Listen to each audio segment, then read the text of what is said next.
Selamat pagi Bapak Ibu Saudara yang dikasihi Tuhan, Shalom.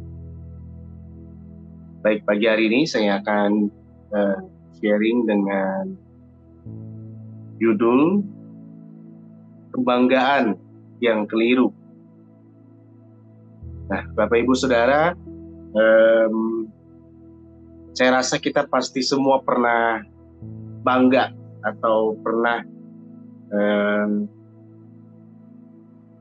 mencapai pada satu titik di mana kita bangga. Entah itu bangga terhadap pencapaian kita, entah kita bangga terhadap apa yang sudah kita miliki, atau kita bangga terhadap apa yang sudah pernah kita lakukan. Nah, namun ternyata ada kebanggaan-kebanggaan yang keliru, yang mungkin ternyata itu bertentangan dengan apa yang Tuhan mau. Nah, ada satu peristiwa di dalam Alkitab, Bapak Ibu, yang dicatat di dalam 1 Tawarikh pasal yang ke-21 ayat yang ke-1 sampai ayat yang ke-17. Saya nggak akan baca.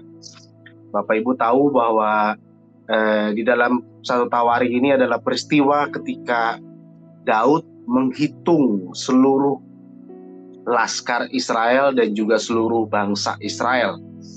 Dan kita tahu bahwa ternyata penghitungan ini adalah penghitungan yang tidak sesuai dengan apa yang menjadi maunya Tuhan, sehingga mendatangkan hukuman bagi orang Israel. Nah, dari 1 Tawarikh pasal yang ke-21 ini kita dikasih lihat salah satu dosa yang pernah Daud lakukan semasa hidupnya dan yang mendatangkan murka Tuhan. Nah, Bapak Ibu Saudara yang dikasih Tuhan, kita tahu bahwa Daud itu adalah Raja Israel yang sangat masyhur namanya. Ya, bahkan di dalam Alkitab disebut sebagai orang yang berkenan di mata Tuhan. Nah, Tuhan itu memberikan begitu banyak kelimpahan kepada Daud, ya, melalui pencapaian-pencapaian, melalui pegawai-pegawai yang loyal pada Daud, rakyat yang banyak, dan tentu kekayaan yang sangat banyak sekali. Nah, ternyata pencapaian-pencapaian tersebut yang menjadi celah atau peluang bagi iblis untuk menghasut Daud sehingga Daud menjadi sombong. Nah, sehingga dengan kekuasaan yang Daud miliki, ya, Daud itu memerintahkan panglimanya yang bernama Yoab untuk melakukan sensus kepada rakyat Israel. Ya, Bapak Ibu sudah tahu cerita ini. Nah, saya dulu bertanya-tanya Bapak Ibu Saudara tentang peristiwa Daud menyuruh untuk mengadakan sensus. Ya, apa yang salah dengan sensus? Ya, apa yang salah dengan penghitungan orang-orang Israel gitu? Kalau menurut hemat saya, sebuah hal yang sangat wajar, sebuah hal yang sangat normal kalau seorang raja itu memerintahkan untuk mengadakan sensus, penghitungan begitu ya, karena kan sebagai negara yang berdaulat, sebagai negara yang mandiri, tentu rajanya harus tahu, bangsanya harus tahu jumlah penduduknya begitu Bapak Ibu. Kenapa penghitungan ini, sensus ini menjadi sebuah hal yang berdosa di mata Tuhan? Nah, ternyata kalau kita baca secara teliti di dalam Alkitab Bapak Ibu, sensus bagi orang Israel itu mempunyai makna khusus, ya, tersendiri. Nah, saya baca dalam Keluaran pasal yang ke-30 ayat yang ke-12, pernah ditulis begini Bapak Ibu. Apabila engkau menghitung jumlah orang Israel pada waktu mereka didaftarkan, maka haruslah mereka masing-masing mempersembahkan kepada Tuhan uang pendamaian karena nyawanya pada waktu orang mendaftarkan mereka, supaya jangan ada tulah di antara mereka pada waktu pendaftaran itu.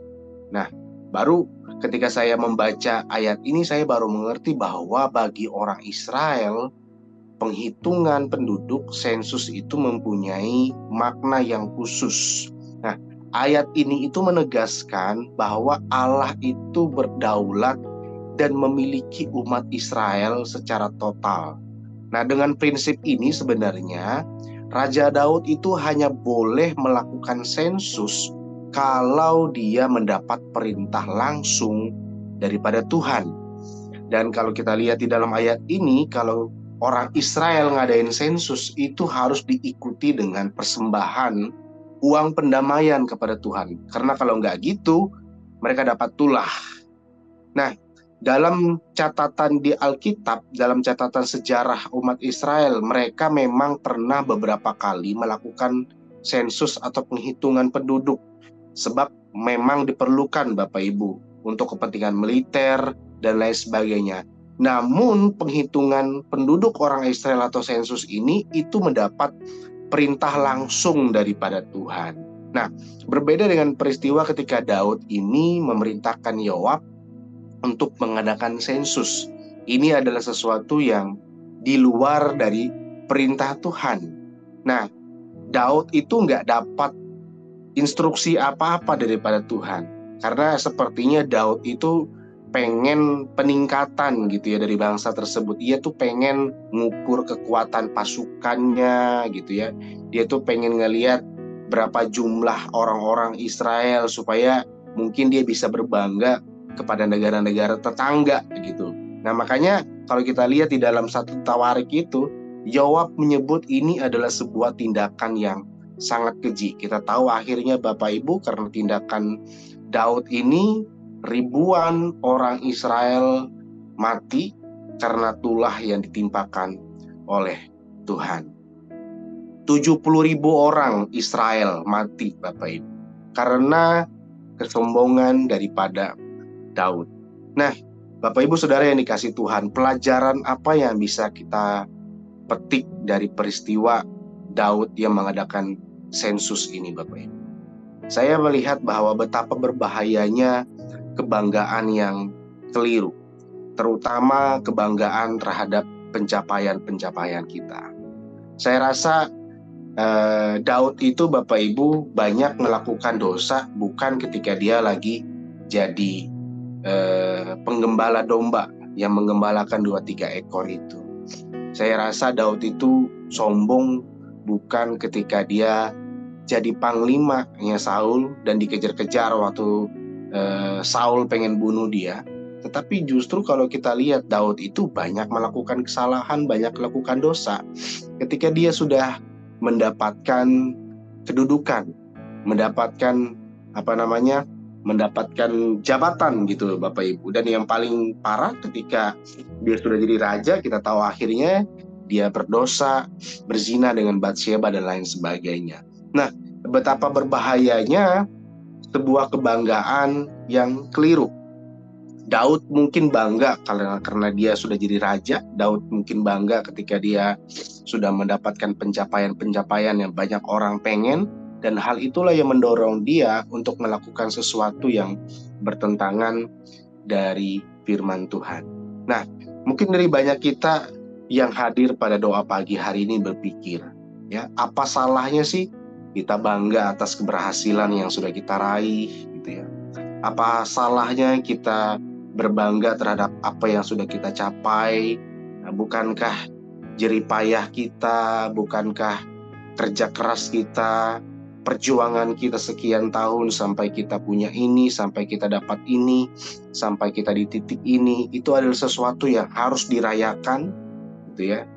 Bukankah kita juga pantas untuk mendapatkan yang namanya self reward, gitu ya? Anak muda sekarang itu ada istilahnya self reward Bapak Ibu. Jadi udah kerja keras dan sebagainya gitu, udah kerja dari pagi sampai sore, udah berjuang, ya kita tuh pantas dapat self reward. Anak-anak muda sekarang itu biasanya kasih self rewardnya dengan healing ke Bali gitu, beli iPhone, beli gadget yang mahal, itu self rewardnya anak muda sekarang. Nah, mungkin banyak dari kita berpikir apa salahnya kita bangga dengan apa yang sudah kita capai selama ini? Bukankah itu tuh kerja keras kita? Bukankah kesuksesan itu pantas untuk dirayakan gitu Bapak Ibu? Nah, saya mau bilang bahwa semua itu memang nggak salah Bapak Ibu. Cuman perlu kita mengetahui bahwa kebanggaan yang keliru itu adalah kebanggaan yang semu, bahkan berdosa. Itu yang Raja Daud alami. Nah, ketika Daud memberi perintah kepada Yoab untuk menghitung orang Israel, nah hal itu justru membangkitkan murka Allah. Karena rupanya ada motif yang tersembunyi ketika ia ingin tahu jumlah rakyatnya. Daud itu pengen membanggakan diri dengan hasil penghitungan tersebut. Daud itu pengen beranggapan bahwa rakyatnya adalah sekian banyak orang yang tunduk dan bergantung kepada Raja Daud, gitu ya. Nah, kebanggaan semacam ini adalah awal dari kesombongan, Bapak Ibu. Dan kita tahu di mata Tuhan, kesombongan adalah kejahatan yang sangat serius bagi buat kita ya, Bapak Ibu ya. Buat Tuhan, kesombongan adalah kejahatan yang sangat serius. Nah, kalau kita sama-sama ngerti tentang kebenaran, ya, mau sekeras apapun kita berjuang, mau sekeras apapun kita bekerja, mau sekeras apapun kita mengejar sesuatu, kalau tidak diberikan oleh Allah, tentu kita nggak akan bisa dapatkan, Bapak Ibu. Nah, hari ini kita mau sama-sama belajar untuk tidak terlalu membanggakan dan memegahkan apa yang sudah kita capai secara berlebihan, yang justru nantinya malah akan mendatangkan dosa.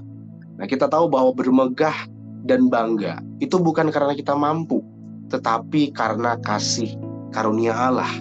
Dalam Efesus pasal yang kedua, ayat yang ke-9 pernah dikatakan, jadi kita selamat bukan karena kita melakukan perbuatan baik.